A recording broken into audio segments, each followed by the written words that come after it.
Hi guys, welcome to my channel. My name is Anita. I'm a marketing expert, and in today's video I will talk to you about search engine optimization for blog articles. Or in other words, I will help you optimize your blog posts so that search engines can find them very easily and show them to many people out there. And more specifically, I will talk about 3 areas of search engine optimization today. First, I will talk about keywords, and then I will talk about how to structure your blog articles, and then at the end of this video I will also talk about how to link your blog article with other articles out there on the internet. So wow, we have lots to talk about today. Let's get started.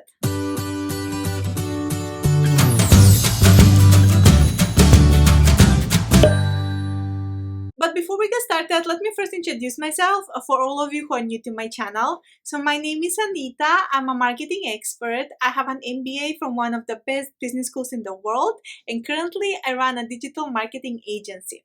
In my videos on YouTube, I give marketing advice and I talk about the latest trends in digital marketing. So if you're a marketer, an entrepreneur, or an online personality, welcome to my channel.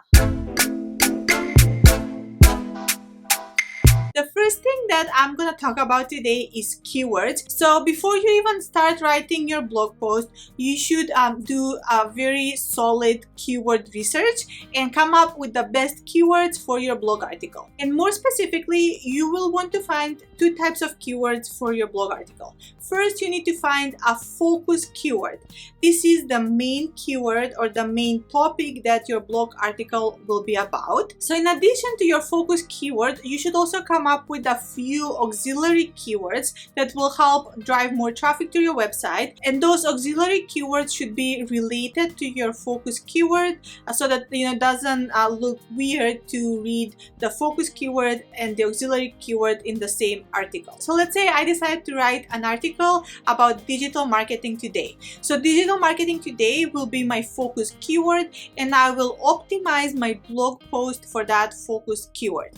But then in addition to this focus keyword, I will also come up with a few auxiliary keywords such as social media marketing today, or how to create a winning digital marketing strategy today, or email marketing strategy in 2021. And those are some great examples of auxiliary keywords that work well with my focus keyword. So then after you have done all that hard work to come up with a good focus keyword and some auxiliary keywords, the next thing that you need to do is to remember to start the title of your blog post with your focus keyword. This sounds very obvious, but I have seen many people make this mistake where they do not start the title of the blog article with the focus keyword. So for example, if my focus keyword is digital marketing today, the title of my blog post could be something like digital marketing today updates and most recent developments. But if my focus keyword is digital marketing today, then my title should not be something like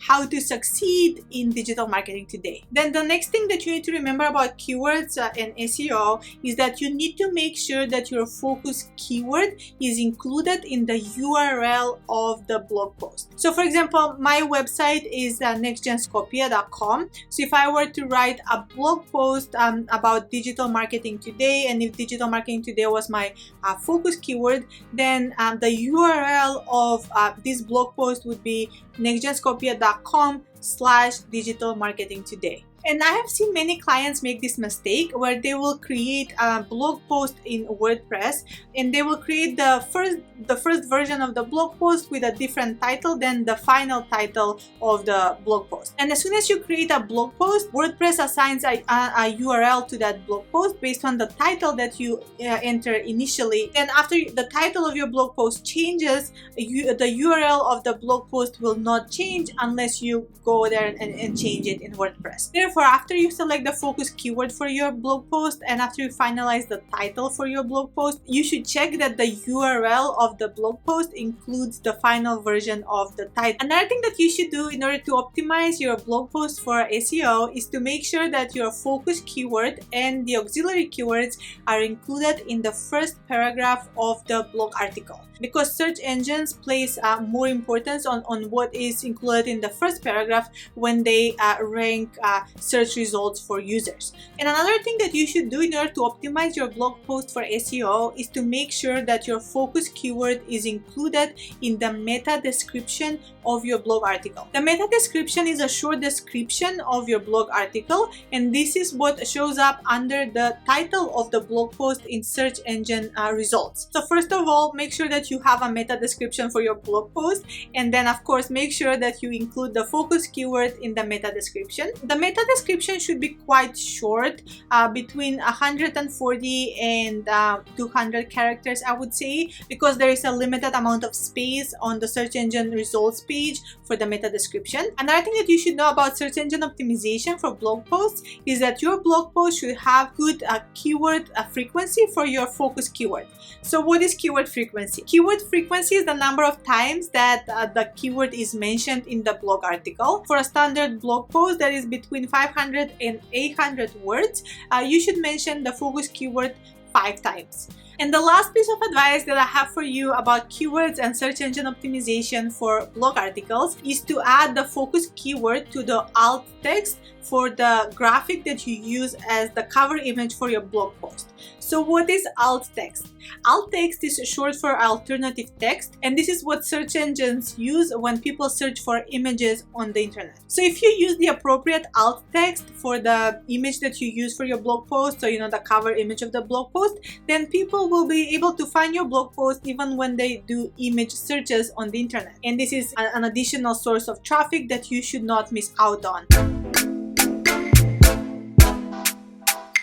Okay guys, so now in this section of the video, I will talk to you about best practices for structuring blog posts. So the first thing that you need to know about this topic is that you need to divide your blog article into several different sections, and then every section can have between 1 and 3 paragraphs. Then the next thing that you need to know is that every section should have a title. This is again very important for blogs because people skim through blogs and they kind of read the title of each section and then they decide which section they want to read and which section they might want to skip. So yeah, the attention span that people have when they read blog posts is a lot smaller than the attention span that they have when they read books. So make sure you adjust your blog post accordingly by dividing them into different sections and giving each section a title. So when you think about the titles for the sections in your blog article, don't just think about what the title should be, but also think about it from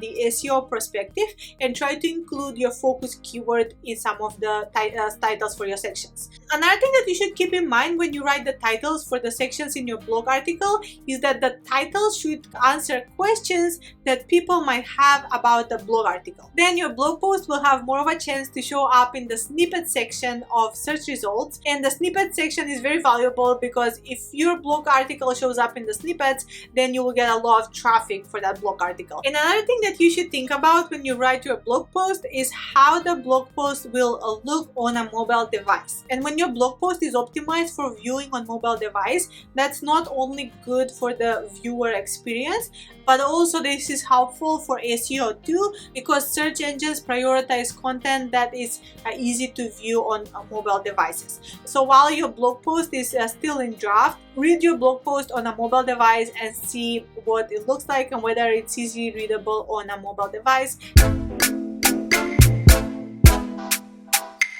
Okay, so now let's talk quickly about links and how you should link your blog post in order to make sure it's connected with other blog posts on the internet. And the more connected your blog post is, the more of a chance it will have to show up in search results. So in your blog article, if you mention anything that relates to another blog post that you have published on your website, or anything about your products or anything about your company that's already on the website, then you should include links in your blog article to those other resources on your website. So internal links are very important for SEO, and you should get into the habit of always doing internal links for your blog posts. Another thing that you should remember about linking is that you should always try to include external links in your blog articles too. One thing that I always do is I always include links to my YouTube channel in my blog articles, because of course YouTube is a separate website that is separate than my website where my blog lives. So when I include links to my YouTube channel or my YouTube videos in my blog articles, that counts as external links, and that gives me some SEO points for my blog posts. And another tip that I have for you on this topic is to always try to get some backlinks for your blog articles. So what are backlinks?